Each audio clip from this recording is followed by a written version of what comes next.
साथियों नमस्कार। आज की शो यात्रा में आप सभी लोगों का हार्दिक धन्यवाद, शुक्रिया।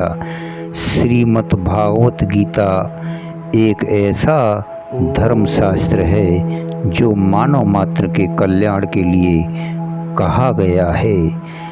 गीता अध्याय 1 श्लोक 8 में कहा गया है, कर्ण कौन थे? साथियों, कर्ण कुंती के पुत्र थे। सूर्य देव के प्रभाव से कुंती की कुमारी अवस्था में ही इनका जन्म हो गया था। कुंती ने इन्हें पेटी में रखकर नदी में डाल दिया था, परंतु भाग्यवश इनकी मृत्यु नहीं हुई और बहते बहते वह पेटी हस्तिनापुर आ गई। अधिरथ नामक सूत इन्हें अपने घर ले गया और उसकी पत्नी राधा ने इनका पालन पोषण किया और ये उन्हीं के पुत्र माने जाने लगे। कवच और कुंडल रूपी धन के साथ ही इनका जन्म हुआ था। इससे अधिरथ ने इनका नाम वसुसेन रखा था। इन्होंने द्रोणाचार्य और परशुराम जी से शास्त्र शस्त्र विद्या सीखी थी।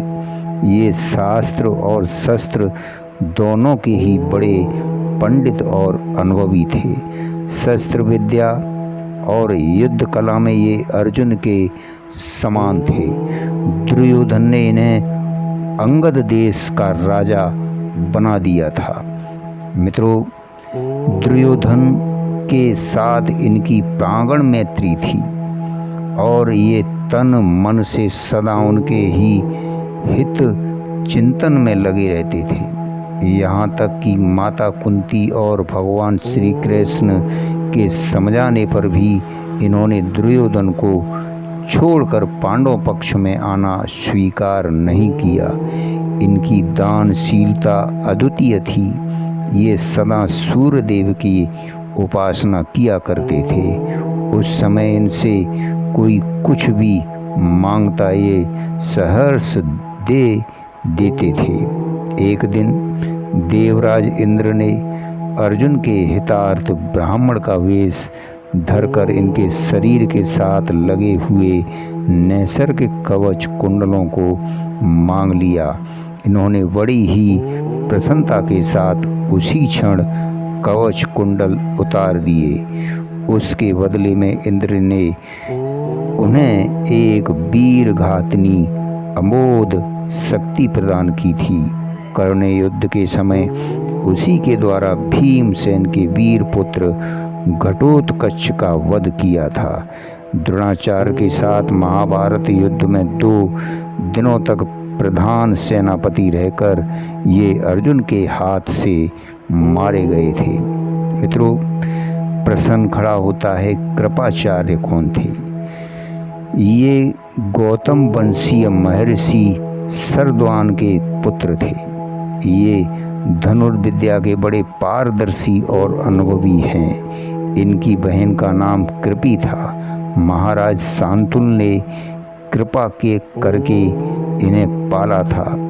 इससे इनका नाम कृप और इनकी बहन का नाम कृपि हुआ। ये वेद शास्त्र के ज्ञाता, धर्मार्थ तथा सद्गुणों से संपन्न सदाचारी पुरुष हैं। द्रोणाचार्य से पूर्व कौरव पांडवों को और यादवियों को धनुर्वेद की शिक्षा दिया करते थे। समस्त कौरव वंश के नाश हो जाने पर भी ये जीवित रहे। इन्होंने परीक्षित को अस्त्र विद्या सिखलाई। मित्रों, ये बड़े ही वीर और विपक्षियों पर विजय प्राप्त करने में निपुण हैं। इसलिए इनके नाम के साथ समितजय विशेषण लगाया गया है। साथियों, अगला प्रश्न उठता है, अश्वत्थामा कौन थे? अश्वत्थामा आचार्य द्रोण के पुत्र हैं। ये शास्त्र शस्त्र विद्या में अत्यंत निपुण, युद्ध कला में प्रवीण, बड़े ही शूरवीर महारथी हैं। इन्होंने भी अपने पिता द्रोणाचार्य से ही युद्ध विद्या सीखी थी। साथियों, अगला प्रश्न खड़ा होता है, विकर्ण कौन थे? विकर्ण धृतराष्ट्र के दुर्योधन आदि 100 पुत्रों में से एक का नाम विकर्ण था। ये बड़े ही धर्मात्मा, वीर और महारथी थे। कौरवों की राजसभा में अत्याचार पीड़िता द्रौपदी ने जिस समय सब लोगों से पूछा कि मैं हारी गई या नहीं, उस समय विदुर को छोड़कर शेष सभी सभासद चुप हो रहे। एक विकर्ण ही ऐसे थे जिन्होंने सभा में खड़े होकर बड़ी तीव्र भाषा में न्याय और धर्म के अनुकूल स्पष्ट कहा था कि द्रौपदी के इस प्रश्न का उत्तर न दिया जाना बड़ा अन्याय है। मैं तो समझता हूँ कि द्रौपदी हम लोगों के द्वारा जीती नहीं गई है। मित्रों, अगला प्रश्न खड़ा होता है, सोमदत्ती कौन थे? सोमदत्त के पुत्र भूरिश्रवा को सोमदत्ती कहा करते थे। ये शांतुल के बड़े भाई ब्राही के पौत्र थे।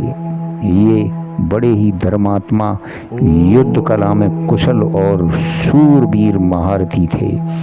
इन्होंने बड़ी बड़ी दक्षिणा वाले अनेक यज्ञ किए थे। ये महाभारत युद्ध में सात्विकी के हाथ से मारे गए थे।